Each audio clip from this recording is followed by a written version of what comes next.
Ini bukan, eee, hubungan diplomatik biasa.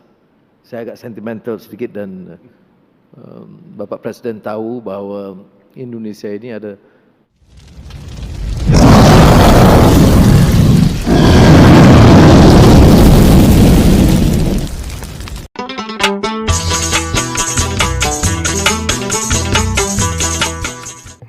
Bismillahirrahmanirrahim.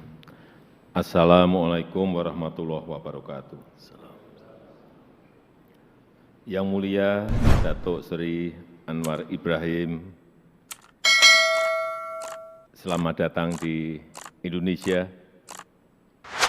Sebuah kehormatan bagi Indonesia menerima lawatan luar negeri pertama Perdana Menteri Datuk Seri Anwar Ibrahim. Sekali lagi saya ingin menyampaikan ucapan selamat atas pelantikan Pak Anwar sebagai Perdana Menteri ke-10 Malaysia. Saya yakin di bawah kepemimpinan Pak Anwar, kerjasama Indonesia dan Malaysia akan semakin kuat. Malaysia bukan saja negara tetangga dekat Indonesia, namun kita juga merupakan bangsa serumpun dan memiliki hubungan yang sangat kokoh.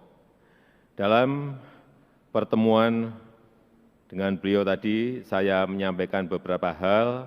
Yang pertama, saya menyambut baik minat para investor Malaysia dalam pembangunan ibu kota negara baru Nusantara.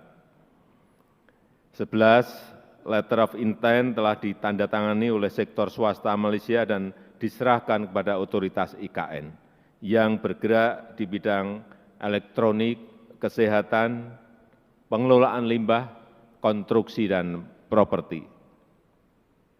Selain itu juga terdapat sejumlah MOU di bidang perkapalan, pembiayaan ekspor import, energi hijau, pengembangan industri baterai, dan lain-lainnya juga sudah ditandatangani. Yang kedua, saya menyambut baik komitmen Perdana Menteri Datuk Seri Anwar Ibrahim dalam memberikan perlindungan bagi pekerja migran Indonesia. Saya sangat berharap one channel system untuk perekrutan dan penempatan pekerja migran Indonesia benar-benar bisa kita jalankan bersama. Dan tadi saya mengulangi permintaan saya mengenai pentingnya pembangunan Community Learning Center di Semenanjung untuk memenuhi hak pendidikan anak-anak pekerja migran Indonesia. Kemudian yang ketiga mengenai perbatasan. Tadi kita telah membicarakan dan bersepakat agar MOU perbatasan darat segmen Sebatik dan segmen Sinapat Sesai dapat ditandatangani tahun ini, dan juga perjanjian laut wilayah di Laut Sulawesi dan di Selat Malaka bagian selatan juga bisa disepakati tahun ini. Yang keempat, saya sangat menghargai, mengapresiasi dukungan Malaysia terhadap perjanjian FIR, Flight Information Region, Indonesia-Singapura. Dengan dukungan ini, proses berikutnya di ICAO akan dapat dilanjutkan. Yang kelima, kita juga tadi bersepakat memperkuat kerjasama melalui Council of Palm Oil Producing Countries, CPOPC, untuk meningkatkan pasar minyak kelapa sawit dan memerangi diskriminasi terhadap kelapa sawit. Kemudian yang keenam, kita juga sepakat untuk terus memperkuat ASEAN. Kita sepakat ASEAN harus dapat memainkan peran sentral dalam menjadikan kawasan Indo-Pasifik yang damai, sejahtera, dan stabil. Dan mengenai Myanmar, Indonesia dan Malaysia memiliki pandangan yang sama tentang pentingnya pelaksanaan 5-point konsensus. Kita sepakat mendesak junta militer Myanmar untuk mengimplementasikan 5-point konsensus tersebut. Demikian yang bisa saya sampaikan. Selanjutnya saya mengundang Perdana Menteri Datuk Seri Anwar Ibrahim untuk menyampaikan pandangannya. Terima kasih. Next, we would like to invite the Prime Minister of Malaysia, the Honorable Datuk Seri Anwar Ibrahim. Assalamualaikum warahmatullahi wabarakatuh dan salam sejahtera. Merupakan lebih saudara saya, Bapak Presiden Joko Widodo dan rakan-rakan.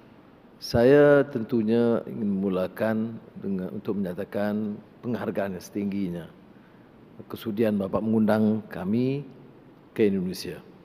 Ini bukan hubungan diplomatik biasa. Saya agak sentimental sedikit dan Bapak Presiden tahu bahawa Indonesia ini ada tempat yang khusus di hati sanubari saya. Saya belajar, berpengalaman, menimba banyak ilmu dan tadi, ya, walaupun saya sedikit lebih tua dari Pak Jokowi, tetapi pengalaman beliau itu saya sangat hargai. Dalam perbincangan sepintas lalu tentunya saya dapat dua idea yang akan saya perkemaskan untuk dituntaskan di Malaysia. Soal hiliran atau dikatakan hilirisasi dan juga soal digital ekonomi. Saya akan manfaatkan pengalaman dan sumbangan beliau dan insya-Allah kita akan dapat bantu memacu pertumbuhan ekonomi di Malaysia dan pastinya juga bersama dengan Indonesia dengan lebih meyakinkan. Terlalu ramai teman-teman di sini yang membantu. Ini juga agak personal sikit, Bapak Presiden. Semasa kita agak sukar, hidup dalam keadaan terombang-ambing, derita, itu Indonesia itu menyambut kita sebagai sahabat sejati. Sebab itu saya beritahu semalam pada media, itu tak mungkin kita lupakan. Ya, orang yang sedia membantu kita, menunjukkan rahmah dan menyayangi kita dalam keadaan kita itu agak tersisih, terbuang atau terlempar di arus perkembangan di Malaysia. Jadi sekali lagi terima kasih kepada Bapak dan seluruh rakan yang menerima saya sebagai keluarga besar. Kerakyatan belum, tapi baik. Ada isu-isu yang spesifik dan saya sepakat dengan Bapak Presiden membicarakan hal-hal yang harus dimeterai dan dilaksanakan. Bila kita bicara tentang mesyuarat, coordinating committee, itu kata Bapak Presiden kepada saya sudah ratusan mesyuarat ya, dan bertahun-tahun.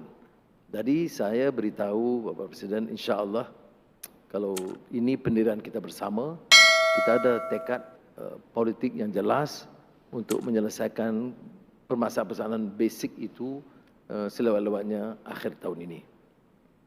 Permulaan menunjukkan sikap kita yang terbuka dan juga private sector ialah IKN Nusantara, dan dengan inisiatif MITI di Malaysia kita telah menyaksikan semalam dan hari ini satu usaha yang lebih positif dan agresif Malaysia, kerana ada kepentingan Malaysia juga untuk terutama di Sabah dan Sarawak, ya, kedekatannya dan kepentingan ekonomi wilayah yang sangat bermakna. Rakan-rakan saya di Sarawak dan Sabah memuji inisiatif ini dan saya beritahu tadi itu inisiatif besar Bapak Presiden itu mempersilitkan saya kerana dibanding dengan apa yang saya mampu lakukan untuk Sabah dan Sarawak. Jadi oleh itu kita ambil pendekatan yang positif, itu mencari jalan supaya pertumbuhan ibu kota negara Nusantara itu akan juga memberi manfaat kepada wilayah yang termasuk Sarawak dan Sabah. Isu pekerja dan TKI yang saya tahu, ya, ini di Indonesia banyak masalah, rasa sayang pun masalah. Apa lagi? Tapi Banggawan Solo tidak isu, kita tahu memang di Solo. Jadi kita insya-Allah akan menghindari isu-isu yang boleh merenggangkan dan meretakkan hubungan, kerana saya mahu hubungan Malaysia Indonesia itu agak kategorinya special. Dan saya harap kedua-dua menteri luar faham bahawa komitmen kita begitu rupa Jadi soal TKI ini yang mengguris perasaan ramai rakyat Indonesia, bukan saja pemerintah. Dan saya tahu benar kerana saya berpengalaman di penjara yang sama, mendengar pada ketika itu kesan cambukan ke atas mereka, dan saya tidak fikir ini satu yang manusiawi. Dan alhamdulillah untuk tahun ini, tahun lalu 2022, soal cambuk itu sudah dihentikan. Tetapi itu bukan penyelesaian. Penyelesaiannya harus lebih menyeluruh supaya nasib pekerja di peringkat bawahan itu dapat dibela, dan saya dapat pengakuan kami berdua untuk memastikan kerja-kerja agensi pekerja ini harus hanya sekadar facilitate dan permudahkan, dan tidak hanya mengambil keuntungan berlebihan untuk menekan pekerja di peringkat bawahan. Dan oleh demikian soal digitalization unit ini sangat penting kerana ia dengan sendirinya akan mengurangkan karenah birokrasi dan keperluan menggunakan terlalu ramai agen. Hal-hal lain perbatasan dan sebagainya tentunya kita akan teliti dan laksanakan. Saya dari taklimat yang saya perolehi, Bapak, tidak terlalu banyak kerumitannya, ya. Tetapi ia hanya memerlukan satu tekad yang jelas, dan insya-Allah dalam masa terdekat saya akan bawa ke Jemaah Menteri dengan syarat Bapak berkunjung ke Malaysia cepat. Kalau Bapak bagi tarikh cepat, segeralah kita luluskan. Kalau Bapak tangguh, maka tertangguhlah perjanjian kita. Jadi sekali lagi saya ucap terima kasih, dan saya sangat terharu, ya. Saya mengambil keputusan yang saya rasa sesuai dengan memilih Indonesia sebagai negara pertama saya lawati dan kunjungi, dan saya rasa bahagia sekali dengan sikap dan persahabatan dan persaudaraan pribadi Presiden dan juga kesediaan rakan-rakan untuk bantu dan memudahkan. Terima kasih banyak. Wassalamualaikum. Terima kasih. End of joint press statement. The President of the Republic of Indonesia, His Excellency Mr. Joko Widodo, and the Prime Minister of Malaysia, the Honorable Datuk Seri Anwar Ibrahim, will now proceed to Garuda Hall for the official banquet, followed by the members of the official delegation.